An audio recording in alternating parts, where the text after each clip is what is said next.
ಕನಸು news impact ಫಲಶ್ರುತಿ ಸಾವಿನ ಗುಂಡಿಗಳಿಗೆ ಕೊನೆಗೂ ಮುಕ್ತಿ.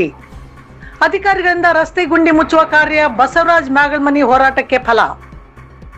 ಕನಸು ನ್ಯೂಸ್ ಚಾನೆಲ್ನ ಇಂಪ್ಯಾಕ್ಟ್ ಫಲಶ್ರುತಿ ರಸ್ತೆ ಗುಂಡಿಗಳಿಗೆ ಕೊನೆಗೂ ಮುಕ್ತಿ. ಸಾರ್ವಜನಿಕರ ಸುರಕ್ಷತೆಗಾಗಿ ರಸ್ತೆ ಗುಂಡಿಗಳ ವಿರುದ್ಧ ನಿರಂತರ ಹೋರಾಟ ನಡೆಸಿದ್ದ ಸರ್ವಾಂಗೀಣ ಅಭಿವೃದ್ಧಿ ಹೋರಾಟ ಸಮಿತಿ ಸಂಸ್ಥಾಪಕ ಅಧ್ಯಕ್ಷ ಬಸವರಾಜ್ ಮ್ಯಾಗಲ್ಮನಿಯವರ ಪ್ರಯತ್ನಕ್ಕೆ ಹಾಗೂ ಕನಸು ನ್ಯೂಸ್ ಚಾನೆಲ್ನ ವರದಿಗೆ ಫಲ ದೊರೆತಿದೆ. ನಗರದ ಪ್ರಮುಖ ರಸ್ತೆಗಳಲ್ಲಿದ್ದ ಅಪಾಯಕಾರಿ ಗುಂಡಿಗಳಿಂದ ಅಪಘಾತದ ಭೀತಿ ಹೆಚ್ಚಾಗಿತ್ತು. ಈ ಹಿನ್ನೆಲೆಯಲ್ಲಿ ಬಸವರಾಜ್ ಮ್ಯಾಗಲ್ಮನಿ ಅವರು ರಸ್ತೆಗಳಲ್ಲಿ ಸಾವಿನ ಗುಂಡಿಗಳಿವೆ ಎಚ್ಚರಿಕೆ ಎಂಬ ಪೋಸ್ಟ್ಗಳನ್ನು ಅಳವಡಿಸಿ ಅಧಿಕಾರಿಗಳ ಗಮನ ಸೆಳೆದಿದ್ದರು. ಈ ವಿಷಯವನ್ನು ಕನಸು ನ್ಯೂಸ್ ಚಾನೆಲ್ ಪ್ರಮುಖವಾಗಿ ವರದಿ ಮಾಡಿತ್ತು. ವರದಿ ಪ್ರಸಾರವಾದ ಮರುದಿನವೇ ಅಧಿಕಾರಿಗಳು ಸ್ಥಳಕ್ಕೆ ಆಗಮಿಸಿ ರಸ್ತೆ ಗುಂಡಿಗಳನ್ನು ಸಿಮೆಂಟ್ ಕಾಂಕ್ರೀಟ್ ಬಳಸಿ ಮುಚ್ಚುವ ಕಾರ್ಯ ಕೈಗೊಂಡರು. ಇದರಿಂದ ವಾಹನ ಸವಾರರು ಹಾಗೂ ಸಾರ್ವಜನಿಕರಿಗೆ ಸುರಕ್ಷಿತ ಸಂಚಾರಕ್ಕೆ ಅನುಕೂಲವಾಗಿದೆ.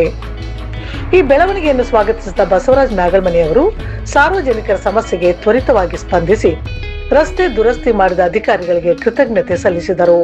ಜೊತೆಗೆ ಜನರ ಸಮಸ್ಯೆಗಳನ್ನು ಬೆಳಕಿಗೆ ತಂದು ಪರಿಹಾರಕ್ಕೆ ಕಾರಣವಾದ ಕನಸು ನ್ಯೂಸ್ ಚಾನೆಲ್ಗೂ ಅಭಿನಂದನೆ ಸಲ್ಲಿಸಿದರು.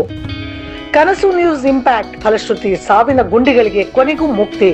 ಅಧಿಕಾರಿಗಳಿಂದ ರಸ್ತೆ ಗುಂಡಿ ಮುಚ್ಚುವ ಕಾರ್ಯ ಬಸವರಾಜ್ ಮ್ಯಾಗಲ್ಮನಿ ಹೋರಾಟಕ್ಕೆ ಫಲ. ಕನಸು ನ್ಯೂಸ್ ಗಂಗಾವತಿ.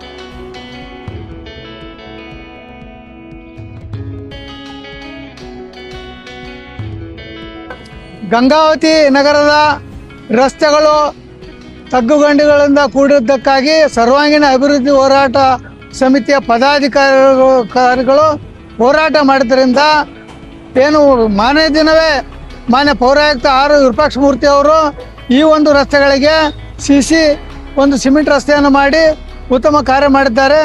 ನಮ್ಮ ಒಂದು ಹೋರಾಟಕ್ಕೆ ಮತ್ತು ಮನವಿಗೆ ಸ್ಪಂದಿಸಿ ಈ ಒಂದು ಕಾರ್ಯವನ್ನು ಮಾಡಿದ್ದಕ್ಕಾಗಿ ನಮ್ಮ ಎಲ್ಲ ಸಂಘಟನೆಯ ಪರವಾಗಿ ಮತ್ತು ಗಂಗಾವತಿಯ ಸಾರ್ವಜನಿಕರ ಪರವಾಗಿ ಹೃತ್ಪೂರ್ವಕವಾದಂಥ ಅಭಿನಂದನೆಗಳನ್ನು ಸಲ್ಲಿಸ್ತೇವೆ.